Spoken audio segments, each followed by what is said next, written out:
Happy, it's a late Wednesday night as usual, so probably listen to this on Thursday. We're a week before the Breeders' Cup.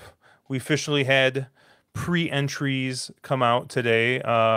Andrew, do you think we're getting a little ridiculous with these shows? The fact they had a show for the pre-entry? You know, it's all a gimmick, it's all a marketing tactic, and I'm okay with it because, as those of you who know me can attest, I don't mind a little gimmick from time to time. You may have heard about the Wood Memorial. Anyway, yes, we are a little over a week away from the Breeders' Cup. It's a weird Breeders' Cup for a lot of reasons this year, and there are reasons that we'll get into, but a couple of the races did, I think, come up pretty salty. I've got legitimate question marks around a couple of them. There much has been made about the order of the races on Saturday because of NBC's commitment to college football. How dare NBC prioritize college football over horse racing? I mean, really. Seriously, folks, by the way, if that's something you genuinely believe, you have no idea what makes money and you need to research. Anyway, there's a lot that's going on. Keeneland is just wrapping up this week. Then I imagine attention will, of course, focus on Santa Anita for what is deemed to be horse racing's year-end championship event. This year's renewal, though, hits me a little weird. And we'll go into a couple of the reasons why on this show. If this is your first time, by the way, listening to Drankin' Champagne or any of the other shows on the On the Wrong Lead Network, first of all, welcome. Thank you very much for spending your time with us. If you're watching us on YouTube, go on down below, hit that like button, hit that subscribe button. Really helps us out, especially for big events like this one. Yeah, we're gonna have a lot of stuff coming out. I think next week or so. Got a couple of different ideas, and got a couple feelers out there. So we'll see what happens. And we'll do the 2-day stream like we normally do next week, and we'll see about some additional possible videos. I got some ideas for. So that's called foreshadowing, kids. And obviously, we'll have a fun episode of Drinking Champagne as well next week. But yeah. This year's been tough. And, not just like horse racing, like personally a little bit, and just other stuff going on.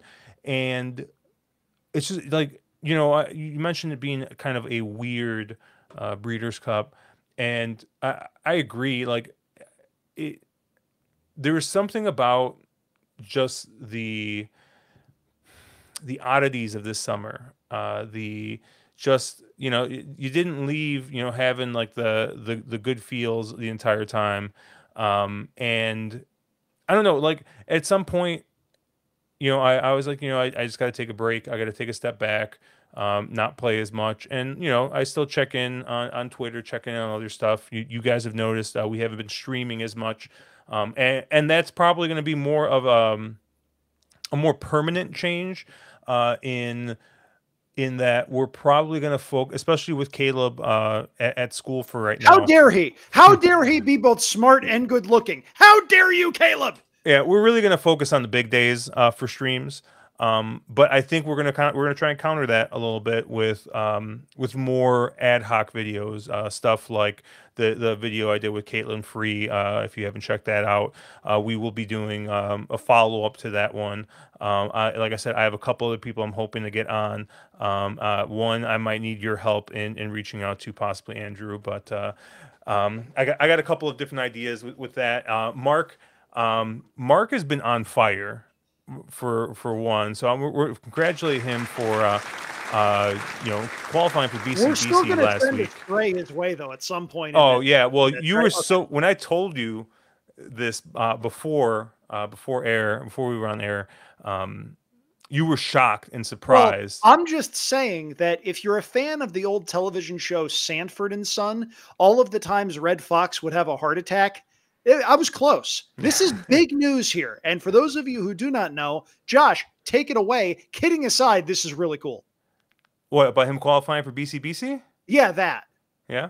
He qualified. He won a $500 tournament, qualified in. It was great. And I think he hit, if I remember correctly, he hit on a humongous, like horse. It was like I think it was a capper or something, and that's kind of what helped him out there, um, if I remember correctly. But I don't know. I had to go back. He it was the Breeders' Cup horse player happy hour that Peter Thomas Fornatale does Yeah. like a video for. So it was that tournament. So congratulations to him.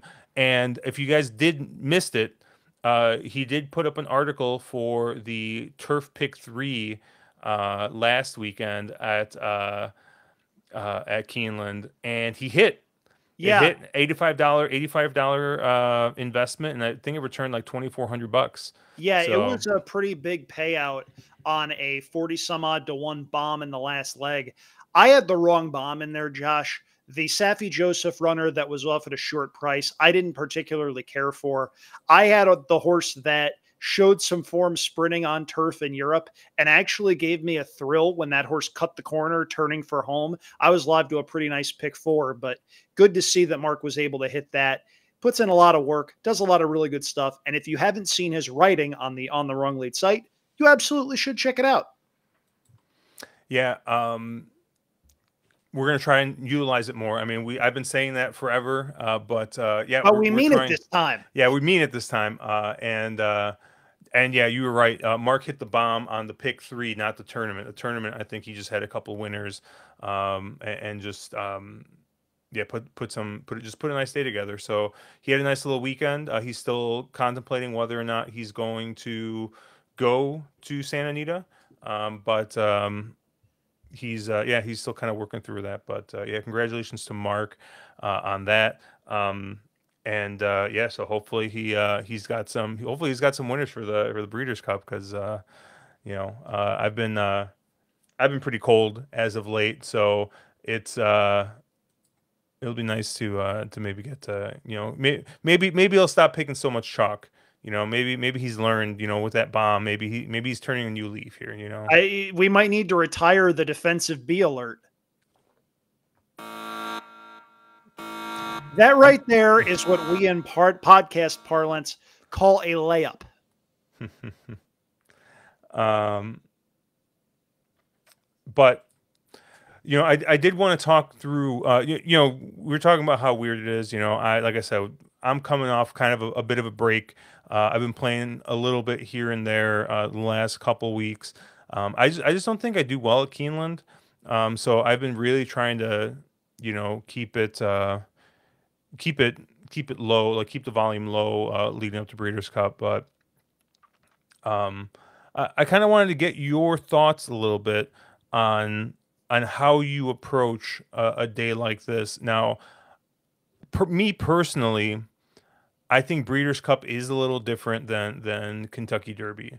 I will I will just 100%, the best betting opportunity of every year is always going to be the Kentucky Derby, and not just the race. I think the entire day, and mostly it's because it's really the one day that we can count on there being dumb money in the pools. It's the one day that it's going to happen. It's not to say that Travers Day doesn't get a lot of locals going up there, or but Kentucky Derby Day, you can always count on that. And I would say the second biggest day of racing after Kentucky Derby Day is probably Breeders' Cup Saturday. But I don't know. I feel like the money's going to be a little bit sharper, like it always is. And the racing is a little bit. I don't want to say like chalkier, because I mean we get bombs every once in a while and stuff, but I don't know. I think it's just it's a different mindset to me. The way you kind of got to think through Breeders' Cup, but I don't know. You think I'm way off base with that, Andrew, or? I don't think you're terribly off base, but I do think some principles apply regardless of what you're handicapping. Whether you're looking at the Kentucky Derby or the Breeders' Cup or a random Tuesday at Finger Lakes, handicapping and wagering are all about finding the best places to take your stand and maximizing your profit if you're right. Now, what that opens you up to on a big day like the Breeders' Cup is, if your biggest opinions are all on Friday, that may mean a pretty quiet Saturday if you're a judicious bettor who knows how to manage your money. But you also need to make sure that you're putting your money down where you have your best and strongest opinions. Now, over the 13 races of Breeders' Cup, plus the undercard races, which, by the way, always come up pretty salty, there's going to be no shortage of places to take your stand. Just be smart about it. Make sure that you're setting the bar and you're clearing the bar so that that way, if and when you're right, you're cashing out for the maximum amount of money. If and when you hit on big days like this with a lot of money in the pool, you want to make it hurt for the people that are paying you. And you can afford to be a little selective. You can afford to be choosy. You will hear this from very few other talking heads, podcasters, touts, if you want to call it that. It's okay to pass a race. If you think Tamara is going to be very tough in the juvenile fillies, for instance, but you want no part of betting her at 6-5 or 7-5, the pass horse is often the right horse. Hmm. So, in a lot of instances, it's just using the principles that you use throughout the year to greater effect. You've got to be sharp, but those value plays are going to be there. And it really doesn't take all that much to be able to walk away with a pretty nice score. Now, before we go much further, I need to do something that I'm sure some people out there are going to love and some people are going to hate. Josh, do you know how much it costs to go to the Breeders' Cup this year? This year, I do not. General admission for both days costs a total of $125. 50 on Friday, 75 on Saturday. What the hell are we doing? I understand. I thought that was reasonable. No, it is Really? not. I understand that if you're the Breeders' Cup, you want a certain clientele, and you're going to get people to potentially pay that kind of money. I remember going to the Breeders' Cup in the year 2005. It was a cold, damp, miserable day at Belmont. And I remember general admission tickets costing 10 or 15 bucks. That was back when it was a one-day event, of course. There were 8 or 9 races. I remember watching from the 3rd floor at Belmont Park, near where the TVG set was set up. I remember Todd Schrupp being there. I remember Ken Rudolph being there. I remember Todd Schrupp giving out Stevie Wonder Boy to anyone who would listen, and that horse winning at 4-1. Shout out to Todd. Hope you're doing okay. Anyway, far too expensive. I was actually considering making the drive down from the Bay Area on Friday night after work, crashing someplace, and going to the Saturday card. To do that, figure gas, hotel, ticket prices, and eating and drinking like a normal person. Josh, I'm out $300 before I place a bet. I've got to hammer a race just to break even. And I'm not alone in thinking that. I understand Breeders' Cup caters to a certain crowd. They're going to be disappointed at the attendance, I think. And if I'm wrong, I will gladly eat crow and be wrong. But to me, it's a case of Breeders' Cup marketing to the wrong people. This is supposed to be horse racing's year-end championship event. Let's get the average horse racing fan in there with a chance to actually enjoy it. I just double checked. Keeneland last year was $200 for 2 day. Well, that's just insane. 75 and 120. I think it was That's 75 just and wrong. 125. So That's just insane. I'm reminded of a song, by the way, that if you haven't heard it, you should. I'm usually not much for music recommendations, but this will show my age. David Crosby and Graham Nash did a song about 10 or 15 years ago called They Want It All. It was originally about the corporate greedy bastards at Enron, but it can be applied to pretty much anybody in big business now. If you haven't heard it, you should. It's out on YouTube. It's a good tune. Nice. Yeah, I get it. I mean, we were talking. Someone had mentioned talking about Arlington. That for the Arlington Million Day, like they charge $10 for general admission normal days, but for Arlington Million, I think they charge like 40 or something. And yeah, he was like, yeah, it's like that's why they closed down. But yeah, it's tough. You know, I think they feel like it's the one day that they can actually make money on ticket sales. So They try. Someone told me that sometimes it feels like the industry, uh, instead of it instead of thinking about trying to grow and how we can grow it, it's how do we squeeze every last penny out of a dying Right industry. there. And also, some of it is people who are not necessarily marketing people, either not knowing their audience or not caring what their audience is, marketing to themselves.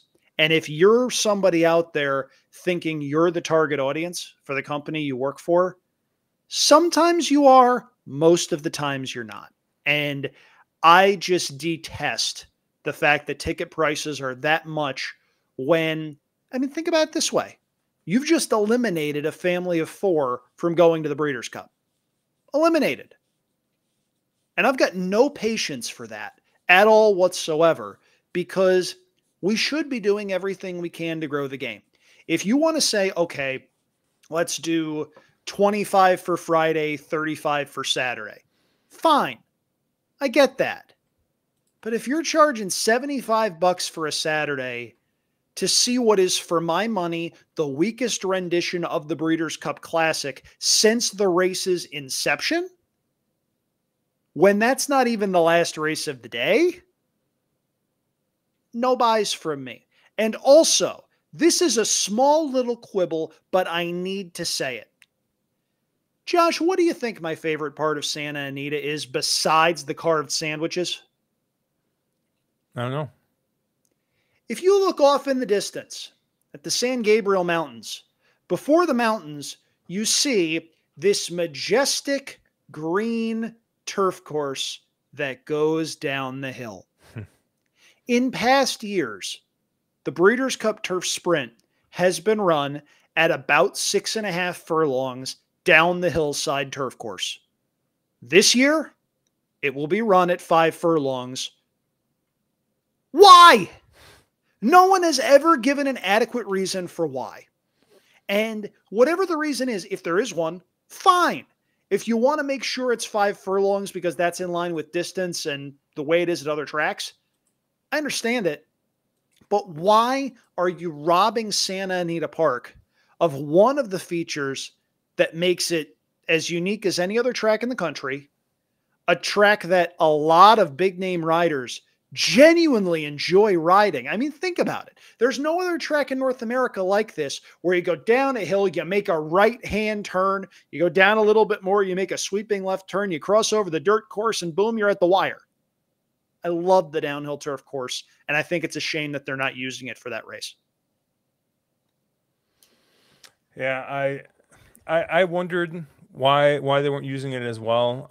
But yeah, I don't think anybody has really given a great answer on why. And So I don't think we're going to get one. And you know what? That's par for the course.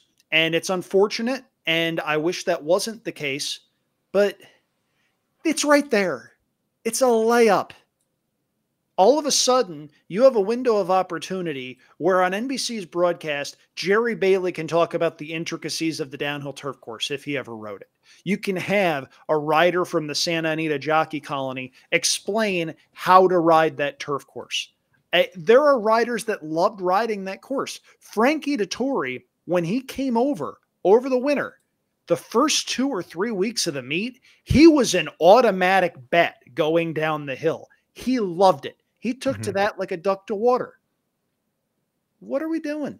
It's right there. Use it. Yeah, so we're moving in. We got our pre-entries here.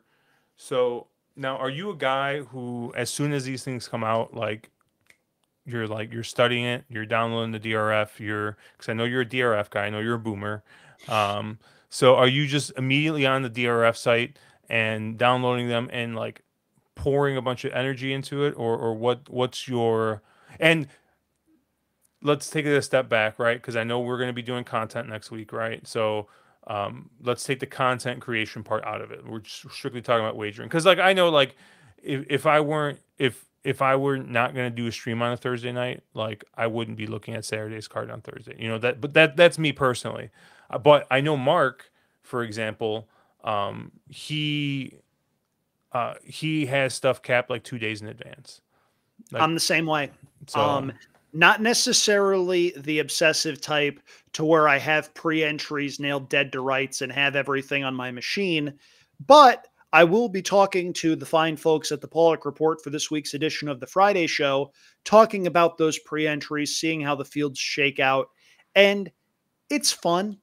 I get it. It's pretty cool. You're able to at least get a preliminary look at horses, but those also come out before the last workouts ahead of the Breeders' Cup races, before you see horses get put through their paces. And that's usually where you can find, potentially at least, some value and horses that are live as they come out onto the track. So you wind up finding those horses. And again, not necessarily just for the Breeders' Cup races. I remember when I was working for TVG back in 2016, I was at the track every morning leading up to the race. And one of the horses that caught everybody's eye was an unraced 2-year-old from the Bob Baffert barn named Beach Bum. Beach Bum wasn't running in any Breeders' Cup race on Friday or Saturday, but Sunday was closing day. He showed up at the entry box, was 7-1 off of a workout where I believe he outworked a Baffert horse that was running in one of the juvenile races and made that look like an absolute gift to salvage my weekend. So you can find horses like that by how they look on the track, that last workout. They're not growing on trees, but every once in a while you see a horse tout themselves like that. The other one I remember from many years ago when I worked for HRTV, there was a European horse by the name of Crescelium who came over for the Juvenile Fillies Turf, I believe. And she was instantly one of the best looking horses on the grounds. She was walking around looking like she couldn't lose, and she ran accordingly. So pay attention when stuff like that happens. I'm not saying you need to digest bath photos or anything like that, but if you're on Twitter or you're on other forms of social media and you see a horse, galloping across your screen, don't immediately tune it out. That's where you can potentially find some value if you know what you're looking at. yeah. And that's something kind of I've been trying to work on, is especially just like spotting my plays a little bit better. And we talked a little bit about, I took kind of a semi quasi break for the past month, just playing less. And part of that was because I told myself I am attacking Saratoga. I'm playing almost every pick five I can. I'm doing all this, doing this, and it just became to a point where I was putting bad money after bad money. And Um, Saratoga wound up attacking a lot of racing fans as a result. yeah. So um, taking a step back, occasionally just I'll peruse things, and maybe I'll find like one double I like playing. And I had one last week. Uh, I think I hit a $20 win bet on a horse that was like 4 to 5 to 1, mid. But then I hit a straight $5 double from that to a favorite, and it paid like $200, $280 or something. Sure.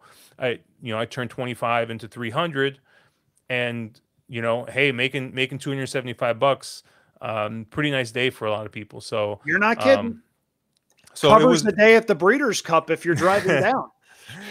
um and like I get it. Like I am very much of the belief that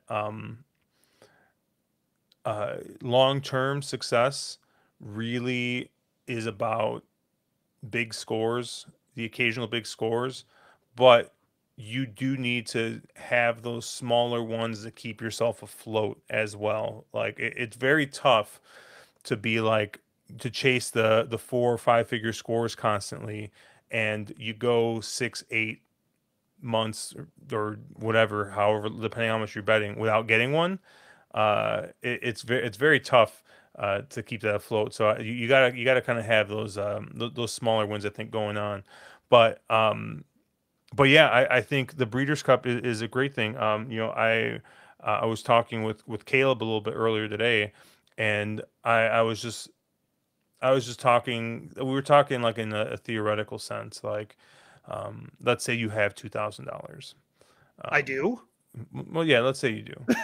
Like how would you bet it, right? Like, you know, what do you think the bet? Like, do you just invest that $2,000 in one sequence, in like the pick six, the dollar? I think it's the dollar pick six, and you ABC it, you press your opinions, you put the $2,000 in that sequence, or do you spread it across? You spread it across two or three? Do you spread it across, four? Do you play all the pick five? Like what?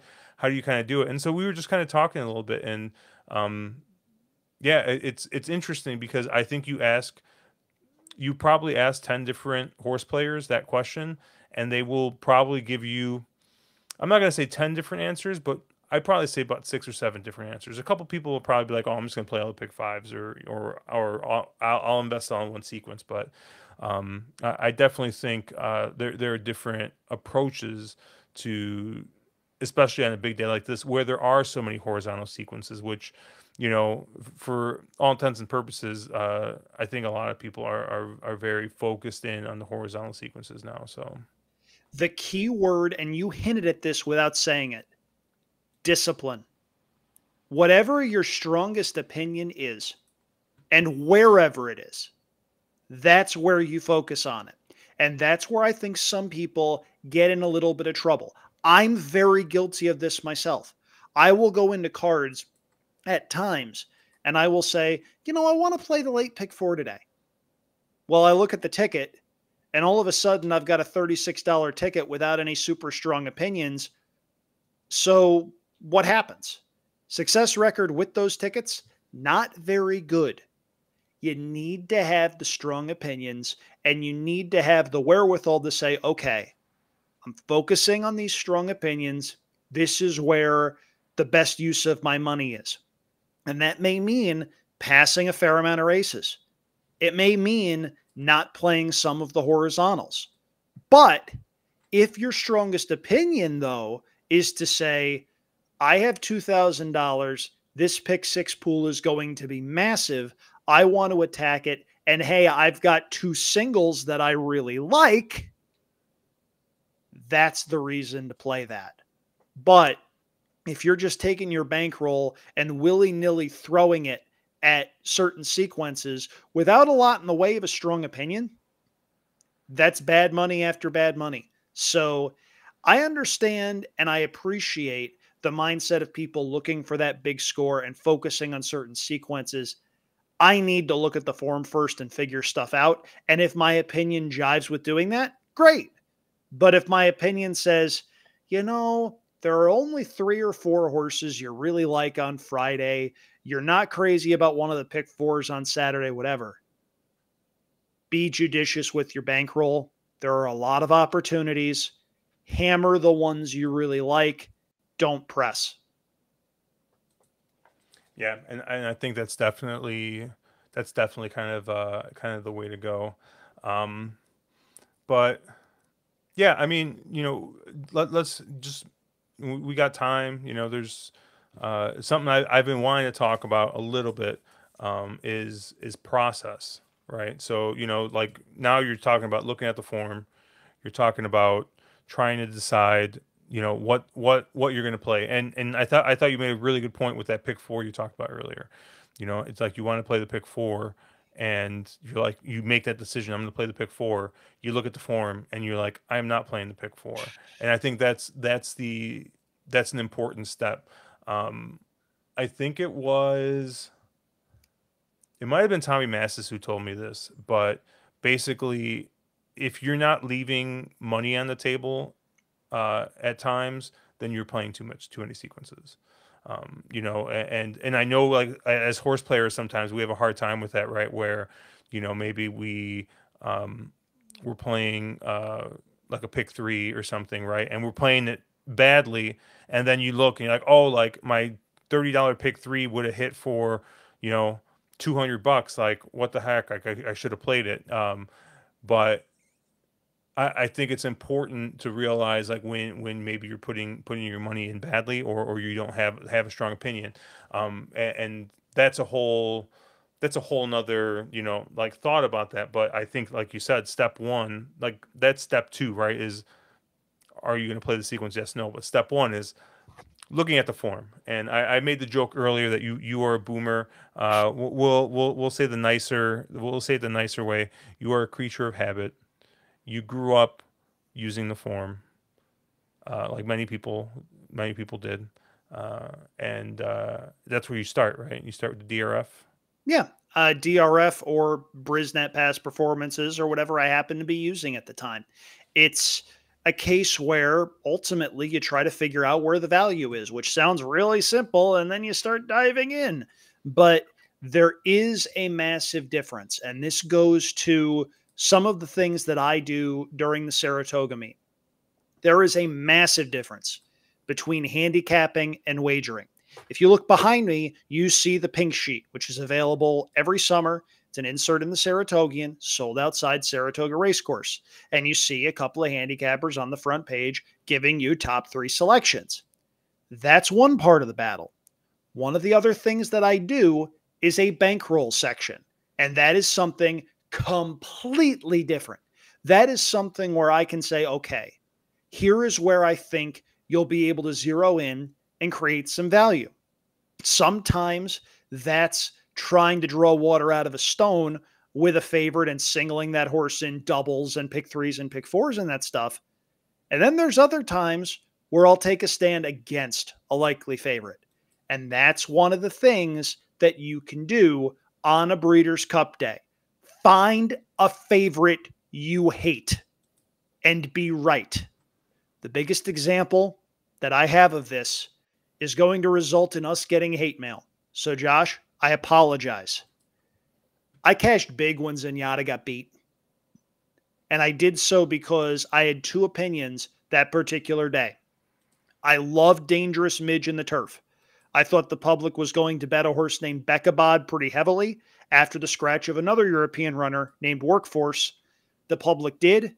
Bekabod proved to be a hanger, and Dangerous Midge was another entry in the never, ever, ever, ever, ever bet against Frankie Dettori in the Breeders' Cup Turf entry.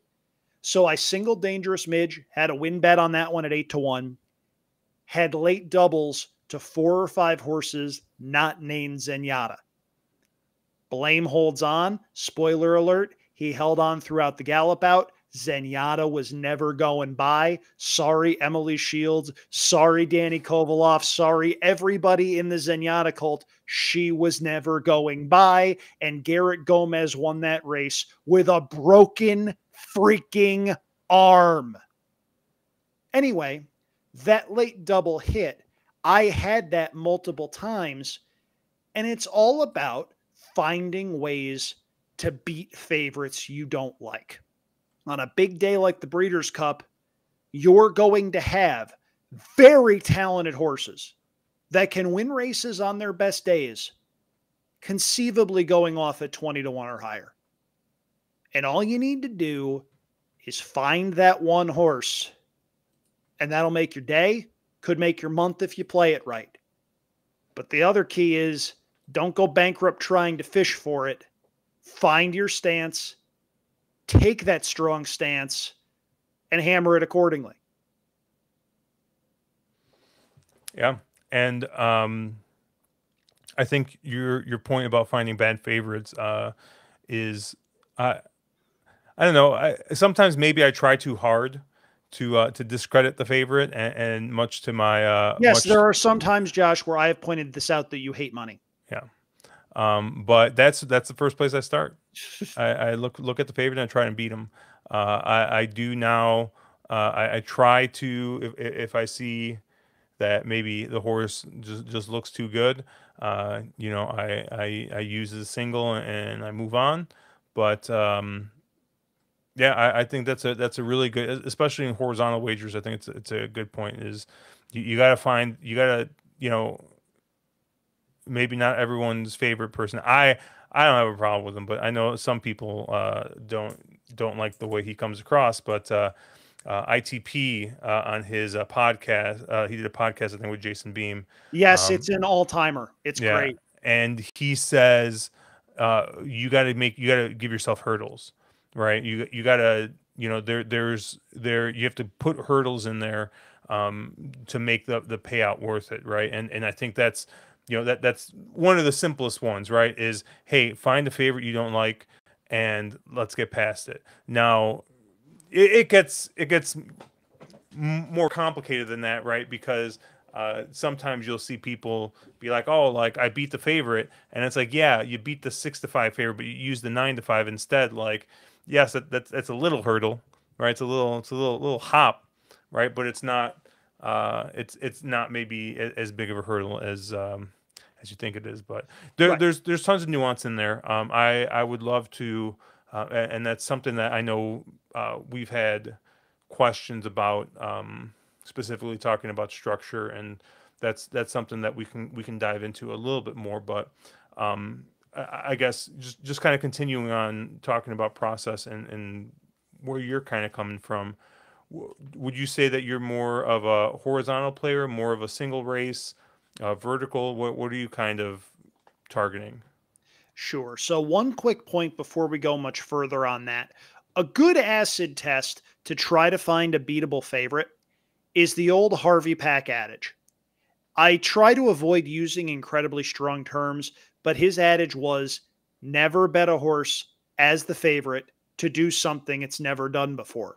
Now, that I think is a little bit extreme because, especially in, say, 2-year-old races where they're all first time starters, none of them have done anything.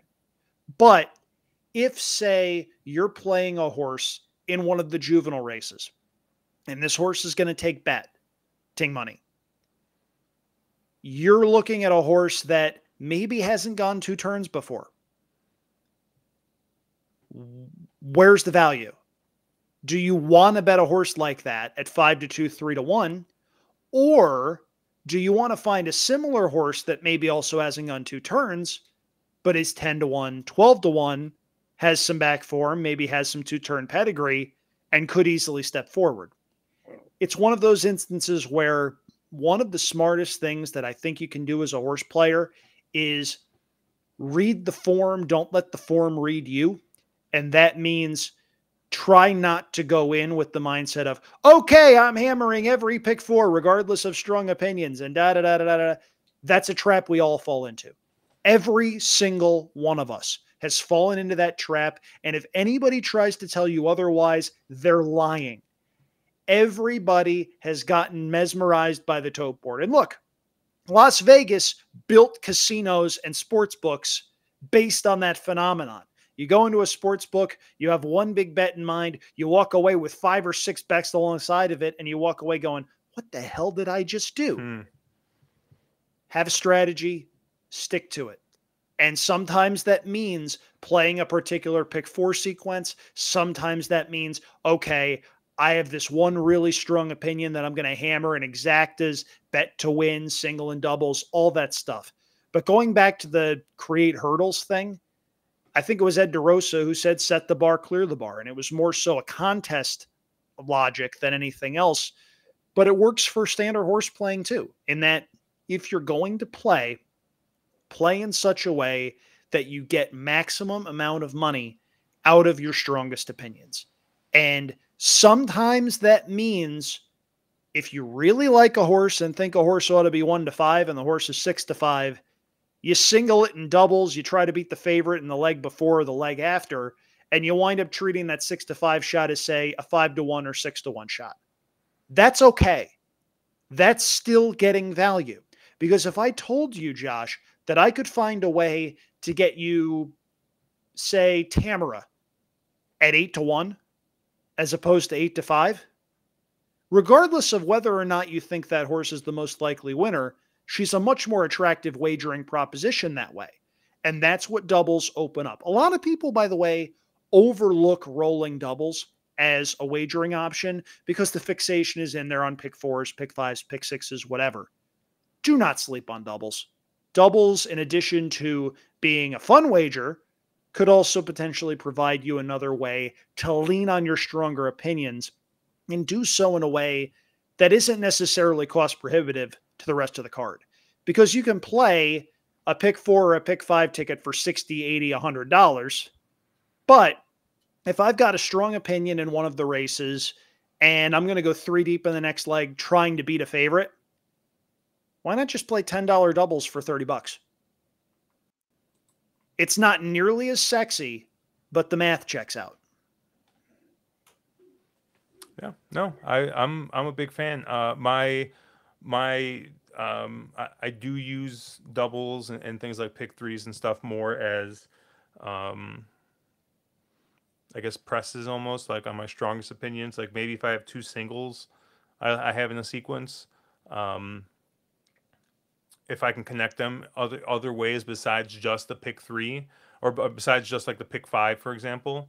If they're in back to back races, like yeah, I'm playing a double. If it's if there's a race in between, I'll play a pick three using my other horses in between, um, as kind of both a press and a hedge, right? Like a hedge if you do, and not a hedge per se against yourself, right?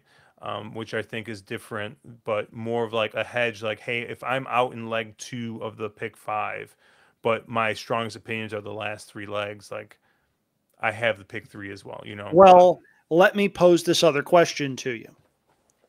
Depending on your ticket structure, if you've got a pick 5, if you don't have a strong opinion in legs 1 or 2, why are you playing the pick 5 at all? But it's not about just not having a strong opinion. It's about not your strongest opinion Sure, being the that's fine, and I get back that. end. But there are some times where people say, you know what, I'm going to play the pick 5.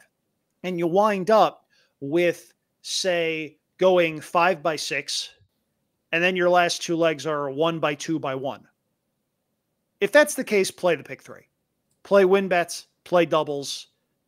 Don't throw that kind of money out there unless you're going 5 or 6 deep trying to beat a horse that's just a ridiculous favorite that you think is going to be wildly overbet.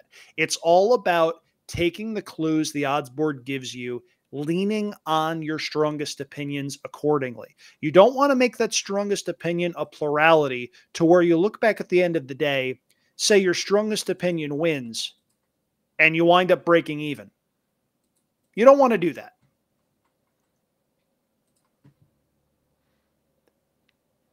All right, Andrew.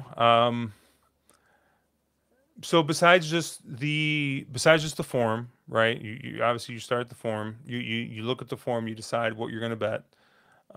Is there anything else that you kind of look at, or anything else that you any other products? Are you a replay guy? Are you a workout guy? Like what else are you kind of doing? Kind of prepping you for racing. Sure. I like watching replays. I like going back and seeing what certain horses have done out of certain races. There are some interfaces out there that do a great job of that and make that a lot easier. The biggest thing that I will say, and this is not a shock considering where I make my bones as a handicapper, when you have unraced 2-year-olds, there is a site called Pedigree Query where you can dive in and see not just the top line, the sire stuff, but also female families. And that often offers some clues into first time starters that could be well meant, even if the trainer in question usually needs a race or two to get horses going. That's often how you find those big priced horses that run second and third. So definitely look at Pedigree Query for that. You can also look back at 2-year-old auctions and seeing horses in the sales ring, looking at the catalog and seeing certain relatives and whatnot. That tends to make things a little bit easier, but definitely a replay guy. Sometimes with workouts, the biggest thing with works, though, isn't necessarily watching the works, it's trainer intent. There is a pattern that I believe we have talked about either on this show or maybe on one of the live streams for a certain Mr. Steve Asmussen, where if he has a horse with a 2-back bullet and a last out maintenance work, he usually has the horse ready to run. That's the workout pattern that horse really wants and that trainer really wants for that horse. I've seen it enough times And when you see it enough times to where you know a horse is at a minimum going to be ready to fire its best shot with that work pattern more often than not, that's more information you have than maybe somebody else has. And that's the name of the game. It's parimutuel wagering. It's my money against your money, against Mark Capitan's money, against Caleb's money, against everyone else's money in the pool. Sometimes I'm right. Sometimes you're right. Either way, there's another race going on in 30 minutes. So there is a lot of information out there that you can use. Definitely watch replays. If you're looking at 2-year-olds that are either unraced or doing something for the first time, like either 2 turns or trying turf, Pedigree Query is a great resource. You can dive into a whole bunch of dam side stuff, and there are a lot of rabbit holes you can go down with that. Cool. Well, I think you gave people some stuff to think about. I hope so. I mean, I understand that'll come as a shock to some people who don't think I ever have anything useful coming out of my mouth, but it's a really cool time of the year. It really is. All kidding aside, you only have to be right once on Breeders' Cup Day to have a really good weekend, provided you manage your money accordingly. Cool. Well, I think that's going to do it for us. Obviously, check us out at ontherwronglead.com, at wrong_lead on Twitter. Andrew is at Andrew Champagne. I am at Cherry Drank. Like, subscribe, do all the buttons. Yeah, we'll have a lot of stuff coming out for you guys in the next couple of weeks. So yeah, let's get some money here at Breeders' Cup. A lot of content. Everybody stick around.